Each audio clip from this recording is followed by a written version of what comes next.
Hello everyone and welcome. In this video I'm going to walk you through how to sign into Deepseek account. The first thing to do is open up the Deepseek app after downloading it from Play Store and registering.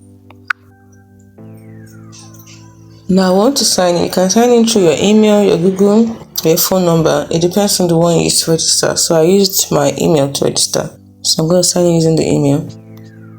So here you put in the email. Let's say this is the email. So put in the password too. And then confirm and click on login. And it's as simple as that. So you can also log in using your Google account.